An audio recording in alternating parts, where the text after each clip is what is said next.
மகரிஷியையும் சாதாரண நிலையில் இருக்கக்கூடிய ஜீவன் பிரம்ம நிலையை எப்படி அடைவது? சாதாரணமா இருக்கக்கூடிய அந்த ஜீவன் பிரம்ம நிலையை எப்படி அடைவது? இதை எனக்கு கொஞ்சம் விளக்கமா சொல்லுங்க அப்படின்றது கேட்கிறாரு. அதற்கு வசிஷ்டர் மகரிஷி, கண்டிப்பா நான் உனக்கு விளக்கமா சொல்றேன், அதை நல்லா புரிஞ்சுக்கோ. நம்ம அந்த ஜீவன் சொல்லக்கூடிய நாம எப்ப வரைக்கும் ஒரு டைம் அண்ட் ஸ்பேஸ் இதுக்குள்ள நாம லிமிட்டடா இருக்கிற வரைக்கும் அந்த லிமிட்லெஸ்னஸ் புரிஞ்சுக்கவே முடியாது அப்படிங்கிறார். இந்த பிரம்மம்னு சொல்றதும் ஆன்மான்னு சொல்றதும் காலத்தினாலையும் இடத்தினாலையும் கட்டுப்பட்டது கிடையாது. நல்லா புரிஞ்சுக்கணும். எதெல்லாம் காலத்தினாலும் இடத்தினாலும் கட்டுப்பட்டது? கொஞ்சம் நம்ம யோசிச்சு பாருங்களேன். நம்ம உடல் ஒரு குறிப்பிட்ட காலம் கழிச்சு இது அழிஞ்சு போயிடும். நம்ம மனம் மாறிக்கிட்டே இருக்குது. நம்ம பார்க்கக்கூடிய ஒவ்வொரு பொருளுக்கும் ஒரு டைம் இருக்கு. அந்த டயத்தை தாண்டிச்சுன்னா அதோட தன்மை அதுல இருந்து போயிடும். பஞ்சபூதங்களும் டயத்துக்கு ஏற்ற மாதிரி மாறிக்கிட்டே இருக்குது. அப்ப நேரமும் இடமும் அல்லது வஸ்துக்கள் எந்த பொருளாக இருந்தாலும் எதுவா இருக்கட்டும், அவை காலத்துக்கும் நேரத்திற்கும் காலத்திற்கும் அந்த இடத்திற்கும் உட்பட்டதாகவே தான் இருக்குது. எதெல்லாம் இது உள்ள உட்பட்டதாக இருக்கிறதோ அதுவெல்லாம் ஆன்மா கிடையாது, அதெல்லாம் பிரம்மம் கிடையாது, அதை புரிஞ்சுக்கோ அப்படிங்கிறார். சோ அப்படின்னா நம்ம தொடர்ந்து மாறிக்கிட்டே இருக்கக்கூடிய மனசும் உண்மையாலுமே பிரம்மம் கிடையாது. எது மாறாம இருக்குது நல்லா நம்ம புரிஞ்சுக்கணும். இதுல அழகா எதெல்லாம் மாறுதலுக்கு உட்பட்டதோ அது ஆன்மா கிடையாது. அதுல தெளிவா இருந்துக்கணும். நாம எது நீங்க அதெல்லாம் மாறுதலுக்கு உட்படுதுன்னு ஒரு லிஸ்ட போட்டு பாருங்க. உங்க முன்னாடி தெரியக்கூடிய விஷயங்கள், நீங்க யோசிக்கக்கூடிய விஷயங்கள் எதுவாக இருக்கட்டும், எல்லாம் லிஸ்ட் போட்டோம்னா எதெல்லாம் சேஞ்சஸ்க்கு அப்ளிகபிள் ஆகுது இந்த டைம், இந்த கோர்ஸ் ஆஃப் டைம், ஒரு டைமுக்குள்ள இதெல்லாம் மாற்றத்துக்கு உட்பட்டு வரும் அப்படின்னு நினைக்கிறது எல்லாமே ஆன்மா கிடையாது, பிரம்மம் இல்லை. நல்லா புரிஞ்சுக்கணும். அப்ப அந்த மாறுறது எல்லாமே மாயைக்கு உட்பட்டது, மாற்றத்திற்கு உட்பட்டது எல்லாமே உண்மை கிடையாது. எது மாற்றத்திற்கே உட்படாமல் இருக்கிறதோ அதுதான் அந்த ஆன்மா அப்படிங்கிறது அவர் இங்க சொல்ல வர்றாரு. இதுல நம்ம ஒண்ணு தெளிவா புரிஞ்சுக்க வேண்டியது என்னன்னா, இந்த பிரம்மம்ங்கிறதே தான் இந்த பிரபஞ்சமா மாறி இருக்குது. நீங்க இந்த உலகத்தையே நீங்க பிரம்மம்னு பார்த்தாலும் சரி, இல்ல அதெல்லாம் ஒண்ணுமே கிடையாது, அதெல்லாம் மாயை தான், நான் தான் பிரம்மம்னு பார்த்தாலும் சரி, எப்படி பார்த்தாலும் சரி, ரெண்டுல ஏதோ ஒரு பக்கம் நீங்க பார்த்து இந்த சத்தியத்தை புரிஞ்சுக்கிட்டாலும் அவரு சரிதான் அப்படிங்கிறார். ஏன்னா இதே சித்து தான் நம்ம உடம்புல 5 சென்சஸா அதுவே வெளிப்பட்டு செயல்களை எடுக்குது, அதுவே அகங்காரமா வெளிப்படுது, அதுவே புத்தியா இருக்குது, அதுவே இந்திரியங்களா செயல்படுது. நம்மளுடைய மனமுதாவும் அதே தான் இயங்குது.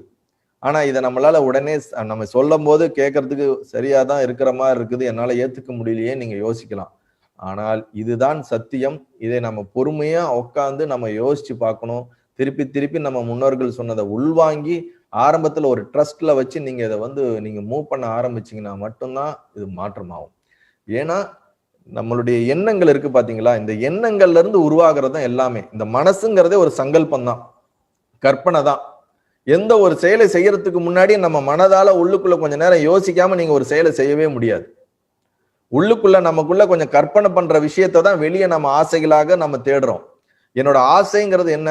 நம்ம மனதுல நம்ம கொஞ்சம் கற்பனையா வச்சிருக்கக்கூடிய விஷயம்தான். அந்த கற்பனை உருவாகும் போதே நமக்குள்ள விழிப்புணர்வுனால அந்த கற்பனையை கிரியேட் பண்ணலைன்னா நம்ம ஆசைகளை உருவாக்கவே மாட்டோம். ஒன்ஸ் இந்த மனசுனால கொஞ்ச நேரம் ஓடி அது கற்பனையை கிரியேட் ஆயிடுச்சு, அதுக்கப்புறம் இது எனக்கு வேணும்னு நினைக்கும் போது நம்ம உடம்பு ஃபுல்லாவே அந்த கற்பனை பரவி அது ஸ்ட்ராங் ஆயிடுது. அதுக்கப்புறம் அது இல்லாம நம்ம இருக்க முடியாதுன்ற ஒரு நிலை வந்துடுது. அப்புறம் அது எக்ஸிக்யூட் பண்ணாதான் எனக்கு நிம்மதின்னு வந்துடுது. ஒன்ஸ் எக்ஸிக்யூட் பண்ணிட்டோம்னா அது ஆழமா பதிய ஆரம்பிச்சிடும். திருப்பியும் அது என்ன பண்ணுது, அடுத்த வாட்டி செய்வதற்கு நம்மளை திருப்பி திருப்பி நம்ம இது பண்ணிக்கிட்டே இருக்கும். அதனால இந்த உலக வாழ்க்கைங்கிறத வசிஷ்டர் என்ன சொல்றாருன்னா, ஆசைகள் நிறைந்த விஷப்பாம்புகள் நிறைந்த ஒரு ரூம், ஒரு அறை அப்படிங்கிறாரு. இந்த உலகங்கிறது ஃபுல்லா விஷப்பாம்பு நிறைந்த ஒரு ரூம்குள்ள எப்படி வாழ்றோமோ அந்த மாதிரிதான். இதுல வெறும் துக்கம் மட்டும்தான் மிஞ்சுது, வேற ஒண்ணு இதுல மிஞ்சறதே இல்லைன்றாரு. ஆனா நம்ம எல்லாரும் என்ன நினைச்சுக்கிட்டு இருக்கோம், இந்த உலகத்துல எப்படி சுகத்தை அனுபவிக்கலாம்னு ஓடுறோம். சுகமும் அங்கங்க கொஞ்சம் அனுபவிக்கிறோம், இல்லைன்னு சொல்ல வரல. ஆனா ஒரு சுகம் நீங்க அனுபவிக்கிறது கொஞ்ச நேரமாச்சும் உங்களுக்குள்ள இருக்குதா? அடுத்த கொஞ்ச நேரத்துல அடுத்த துக்கம் ஏதாவது வந்துருது. இல்ல நம்ம சுகமா இருக்கணும்னு நினைச்சாலும் நம்மளை சுத்தி இருக்கவங்க இவன் ரொம்ப சுகமா இருக்கிறான், இவனுக்கு ஏதாவது துக்கம் கொடுக்கணும்னே நமக்கு கொடுக்க ஆரம்பிப்பாங்க. ஏன்னா மனிதர்களுக்கு மத்தவன் நிம்மதியா இருக்கிறது பிடிக்காது இல்ல. எப்படி நிம்மதியா இருந்தாலும் இவன் எப்படிடா கஷ்டத்தை கொடுக்கலாம்னு யோசிப்பாங்க.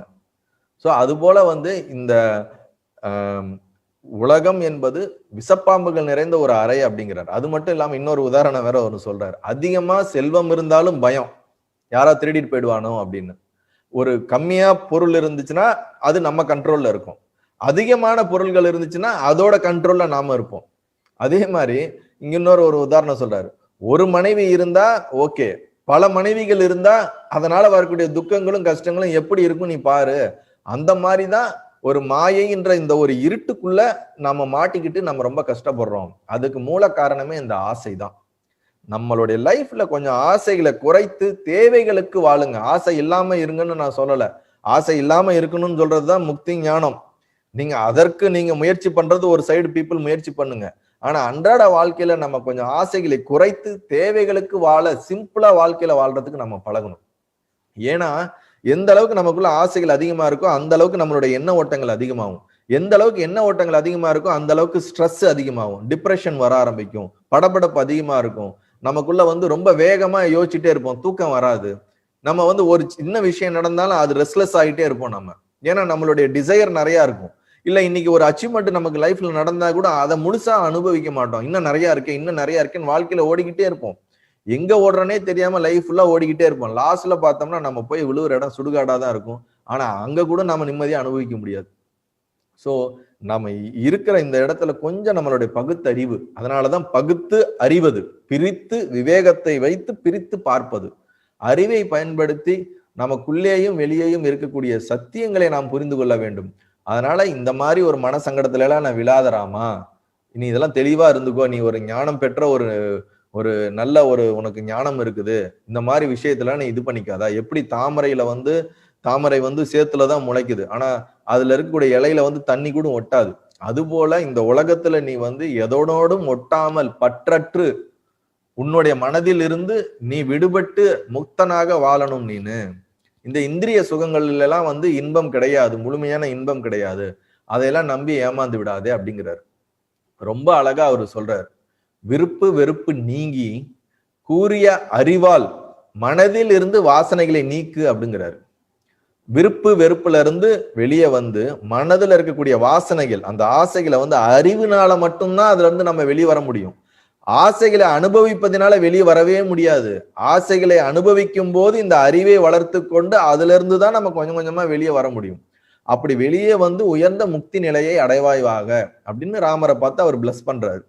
இந்த சம்சாரம் என்ற இந்த உலக வாழ்க்கையில் வாசனைகள் என்ற நீர் நிறைந்துள்ளதாம்.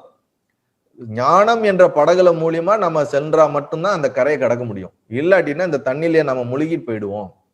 இப்படிதான் அவர் வந்து சொல்றாரு. நல்லது.